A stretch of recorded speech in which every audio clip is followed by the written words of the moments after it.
Saludos amigos. Bueno, vamos a hablar del tema de eh, la santidad y la no santidad o la impureza. Cómo se manifiesta en la Torah bueno, y cómo fue que en siglos posteriores los rabinos interpretaron este tema. Como base vamos a presentar en nuestra parashá en Tzav, para allá de esta semana hay dos versículos que son el 6:11 y el 6:20, en donde se nos habla de esto. Por ejemplo, en el 6:11 dice,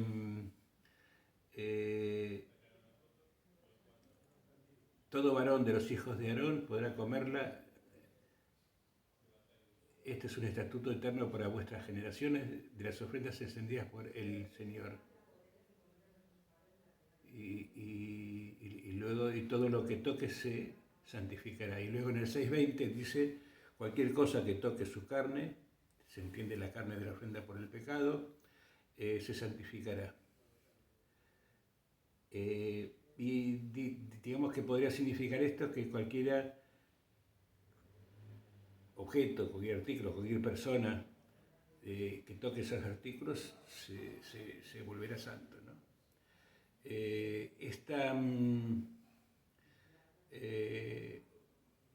Esta característica que lo podemos adjudicar, hay más ejemplos, pero bueno, con esto es suficiente, lo podemos interpretar como que pertenece a una época muy antigua, muy, digamos, de la época del tabernáculo, del templo, del Israel antiguo, de la Judea antigua, y que pertenece también a un concepto de la relación con Dios, en el caso judío, o con los dioses, en el caso de los demás pueblos de la zona, que se puede llamar como adoración. No, la palabra religión, el concepto de religión no estaba todavía ni creado, ni siquiera ni desarrollado, sino que eso fue muchos siglos más tarde. Aquí se habla de adoración, en hebreo es pulhan.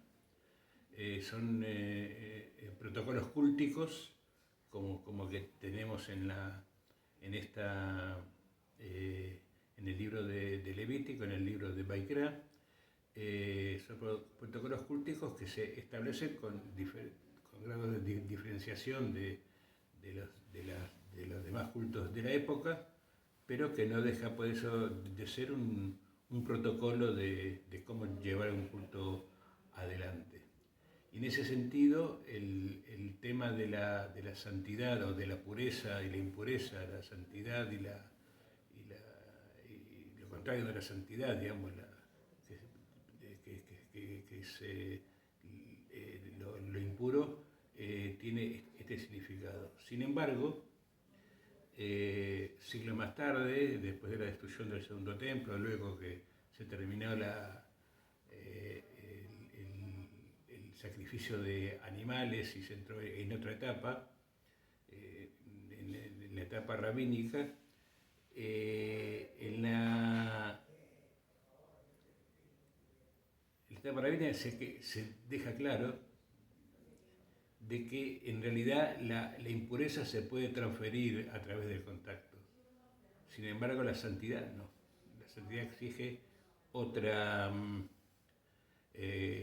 exigencias que en el judaísmo rabínico, también llamado alágico,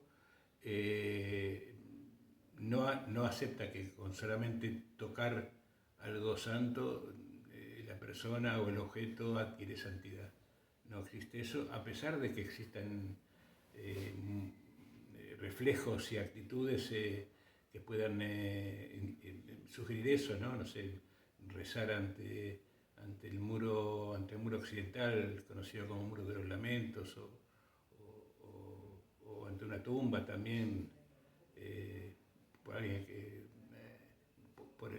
rogándole al alma de algún difunto famoso que intervenga, en fin, ese tipo de de cercanías o directamente tocar a alguien que esté vivo, que es un líder santo, tocarlo, ¿no? Ser un fan de ese líder está a la orden del día también y no solamente en el ámbito religioso, ¿no? Eh, pero digamos la interpretación rabínica entonces alude a que estas referencias que acabo de decir, como también aparecen en el Éxodo, en el 29:37 y 30:29, algo parecido, que a través del contacto se santifica. No, entonces lo que nos dijeron los primeros intérpretes rabínicos es de que no se trata del contacto, sino se trata del tiempo. Es decir, que solamente en el momento en que se utilizan en el altar o se utilizan en el caso del sacrificio un utensilio, en el momento que se utiliza, ahí adquiere su papel, su grado de santidad o de sacralidad, ¿no? Que es sagrado. Ni antes ni después, solamente en ese momento. Es un tema de tiempo también, ¿no? Y al respecto escribió Rashi, comentarista francés del medioevo, dejó dicho que cualquier artículo que no pertenezca allí, o sea, al ámbito del templo, no se vuelve sagrado por estar ahí. Sino simplemente cuando entra en la función. Y otro elemento también que está más refinado, digamos, es algo que está escrito tempranamente en la Biblia, que está a cargo del profeta Hagai, que es castellano es Ageo. En Ageo 2:14 el profeta dice que en realidad todo lo que los israelitas ofrecen en el templo, Ageo estaba en el segundo templo, sí, en la época del dominio persa, era un profeta de los posteriores. Dice que está escrito en la Biblia, en ese versículo: así es este pueblo y así es esta nación delante de mí, dice el Señor. Y así es toda la obra de sus manos y todo lo que sacrifican allí está contaminado. Es decir, aquí lo que está juzgando Ageo ya en una interpretación temprana que luego recogerían también los rabinos, el judaísmo rabínico, es que lo que determina la ejecución acompañada de la pureza de cualquier acto en el templo, se puede extender a cualquier acto de la vida, exige que haya un comportamiento, que haya una preparación previa en donde la persona esté preparada para hacer eso que debe hacer. O sea, de nada vale haciendo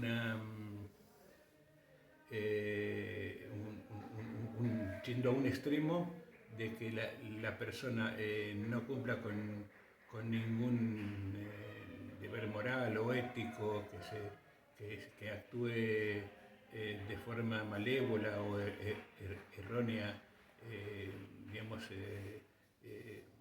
y a propósito, y que después toque un santo o toque una pared sagrada para así redimirse. No, eso no existe. Esto es lo que dice el profeta Ageo. Por eso las interpretaciones van en el sentido de rabínicas posteriores, van en el sentido que una persona debe purificarse antes de tocar el objeto sagrado. Es decir, que uno tiene que estar preparado para recibir lo sagrado. No se puede recibir lo sagrado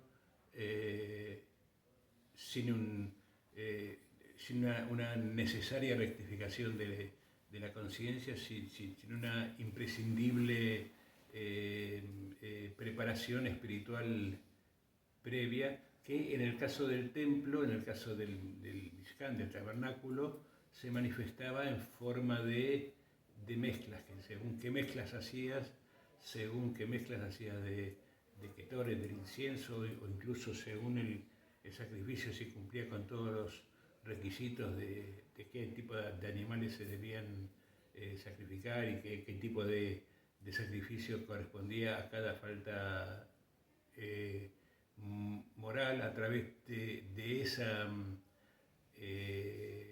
meticulosidad en el protocolo de la preparación física, era donde la Torá hace hincapié. Y como decía antes, el, muchos siglos más tarde, ya a partir de esta era, a partir del movimiento del